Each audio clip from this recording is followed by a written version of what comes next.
What is the number one error in the way marketing campaigns are created for your health products or your financial products, which actually cause a problem at the sales level, giving you a very high objection rate, giving you very high rejection rate, and a very, very low close rate, and what you can do about it?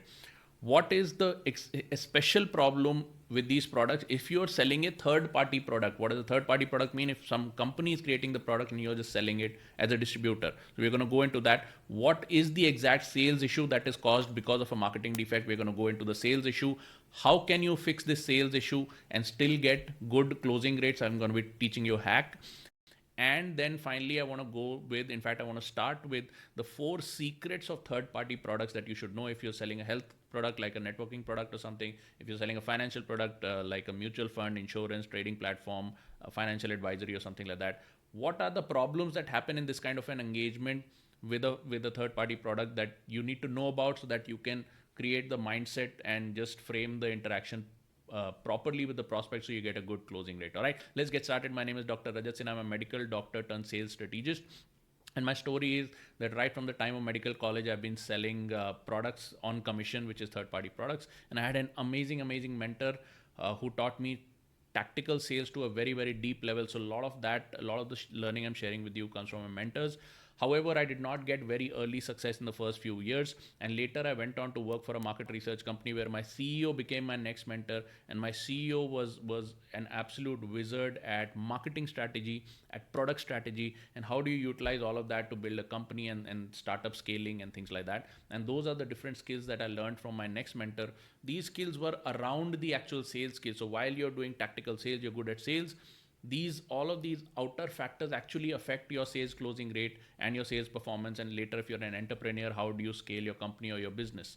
Okay, and these are some of the aspects I'm going to be talking to you in this particular video. So let's get started. The first thing I want to talk to you about is third party products. What are third party products? Third party products are where you are, as an entrepreneur, have tied up with a company who's making high quality products, who already have a brand name in the market, and you are selling these products under your distributorship or under your agency, and you're just selling the third party product in order to collect the commission, probably even doing team building. So if you're doing network marketing, for example, if you're doing financial advisory, if you're doing insurance selling, mutual fund selling, something like that, okay, or if you're a registered financial advisor or something like that, okay. So now in this particular case, there is a big issue that happens, that the company owns the product, you don't have a whole lot of flexibility, okay, and that creates certain problems that happen with certain types of marketing campaigns, which we call how to campaigns. So what are the unique scenarios over here?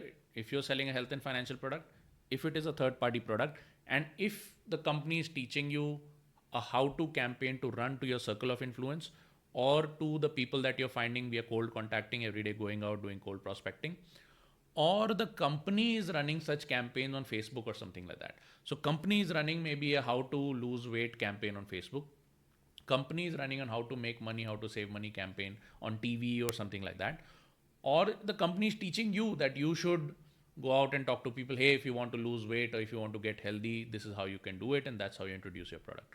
Or hey, if you want to make money, save for kids education, financial stability, financial retirement, then you should do this. Okay, so if they are teaching you to start with how to, or if they are running ad campaigns for you as cover fire with how to, which is how to lose weight, or if you want to lose weight, this is how you go ahead, or if you want to make money, this is how you go ahead, then in these scenarios you have a very high failure rate.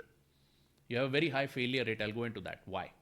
Okay, so third party product, health financial product, you are a distributor, you don't have control over the company branding, company approaches, you are doing the selling, company is doing the marketing, and whatever the company is teaching you about marketing and finding your own contacts is basically if you want to lose weight, okay, or if you want to make money, or if you want to get rich, okay, then in this scenario, very high closing rate. Why is that?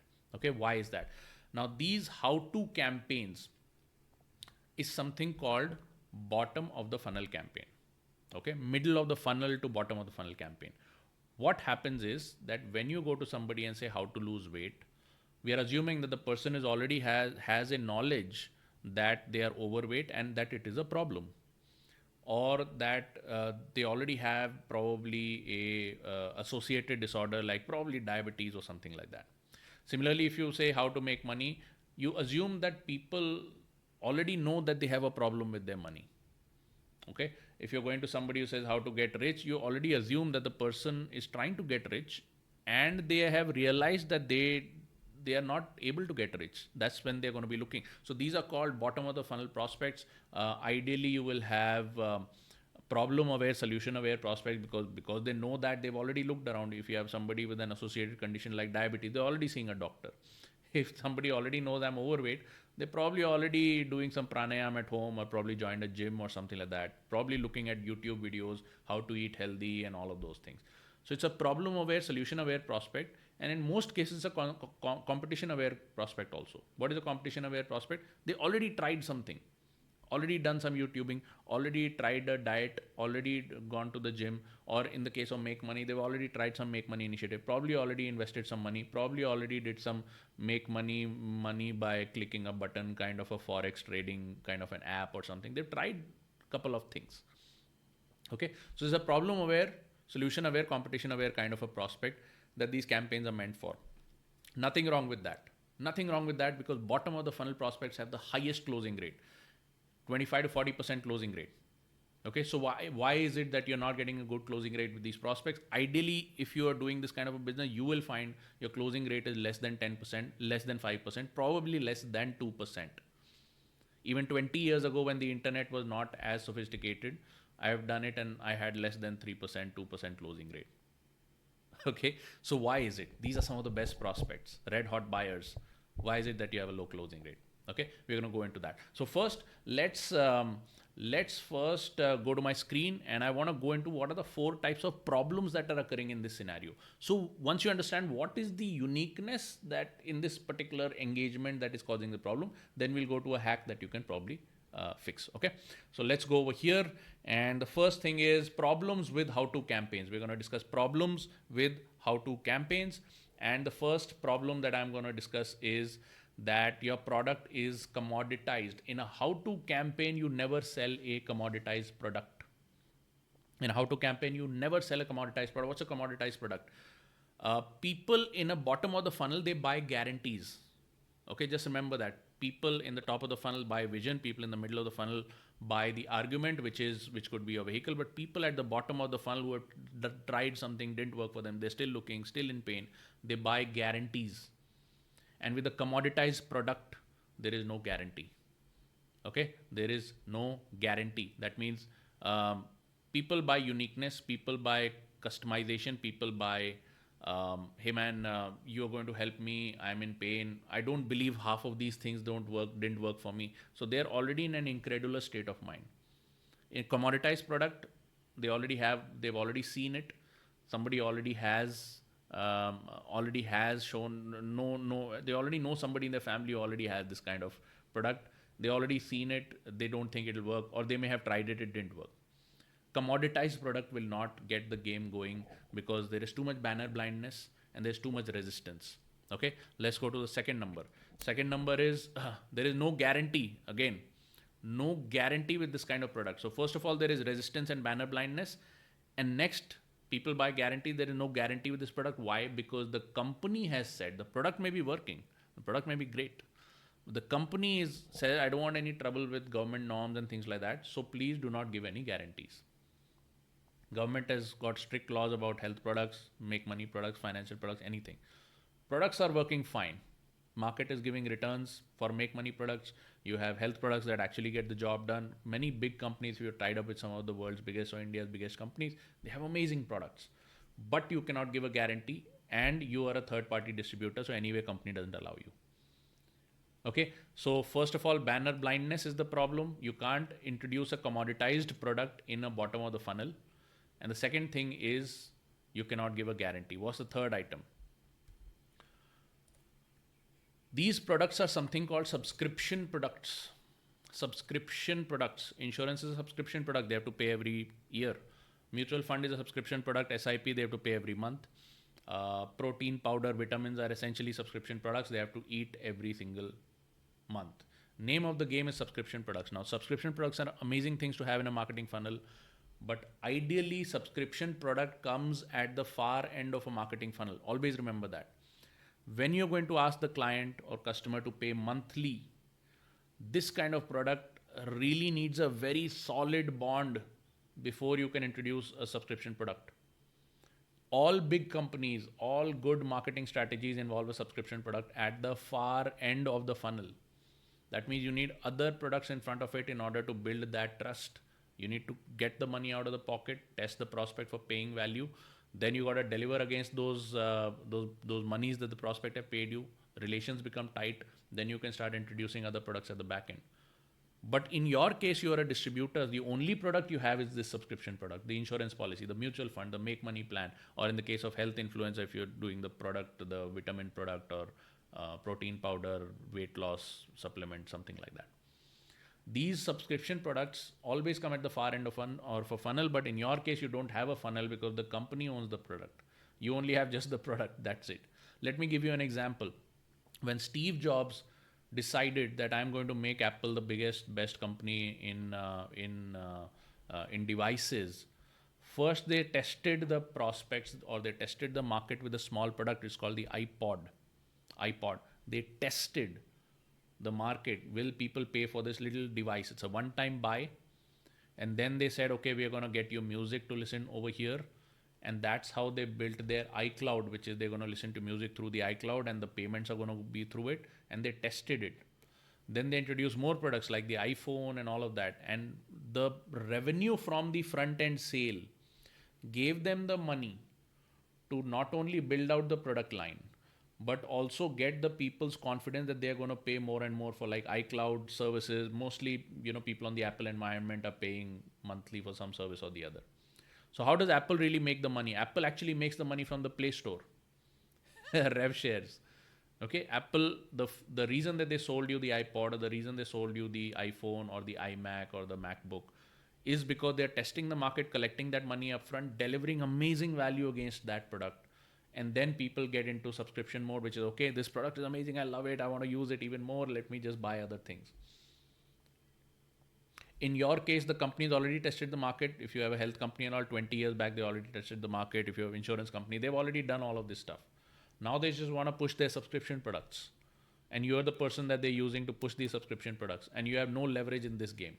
So how-to campaigns especially will not work for you. I mean, you'll have very high rejection rate. So now you know what is the problem. Subscription products are very, very difficult because there is a cost to acquire the client. You're going to go out, spend your time, acquire the client. The first time they buy, you don't really make a lot of money. Okay, especially with insurance products and all, there's a 30-day buyback. So when they actually pay the premium, you actually don't make any money till 30 days. Assuming that they hold the policy, for 30 days, then you make some money.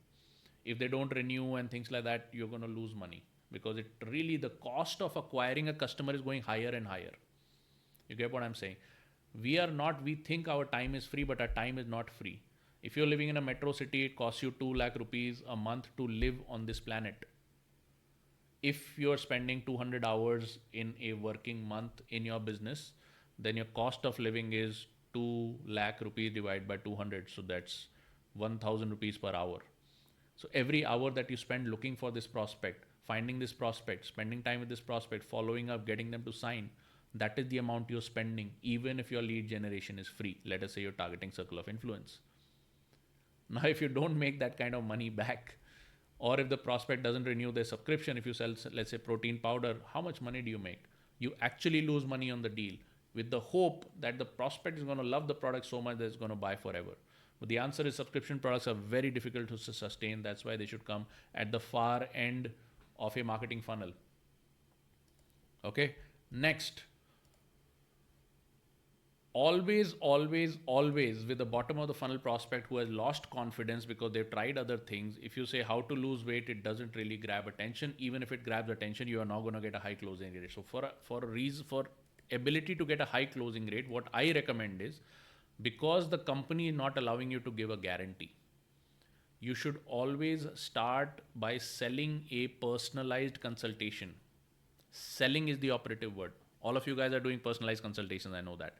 You need to start selling that consultation, which is collecting money upfront for that consultation. And in return for that little money, if you can give a lot of personalized value in that paid consultation, then the relationship will hopefully be built enough that they will go with you for the subscription product. Okay, that is the hack that I feel that will work with you. Okay, this is another thing the company doesn't want you to do, or they have not taught you. There is no problem with doing that. All of our students at Startup Frat, everybody is doing that. But the reason company has not taught you that is because they want their product up front. If you're going to acquire a client, they want their product moved through the door the first. But that is against your best interest. So how do you do that? Especially if you're running ads, you want to always sell a personalized consultation first, so that the ad, the cost that you put in the ads is recovered first. Second thing, they have paid you the money, so you have all the leverage, freedom to give guarantees for your consultation, money back guarantee for my consultation. You have all the leverage and freedom to customize your solution for the client, because it's not coming in a box, so you can customize the solution, give them a lot of value over here, give them a lot of insights. And once that relationship is built, let us say you charge 3,000 rupees for your consultation and you give value worth 3,001 rupees, the client is going to be with you forever. Now they know that you're a trustworthy person. You did right by them. You gave them personalized service.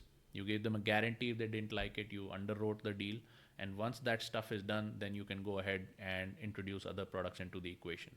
Okay, at that point you can be honest also. You can say, hey man, you can buy this product anywhere. You probably, even many of your relatives will probably be a distributor of this insurance or this health product, but if you buy it from me, I will give you better service. Now they know that you will give them better service because you already gave them better service.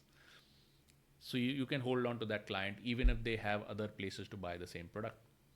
Okay, which is the number one problem. The product is commoditized. They can always buy it somewhere else. So you can solve that problem with point number 4.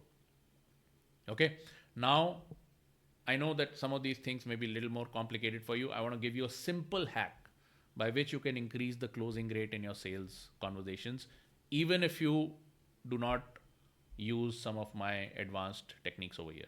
Okay, so let's go over here.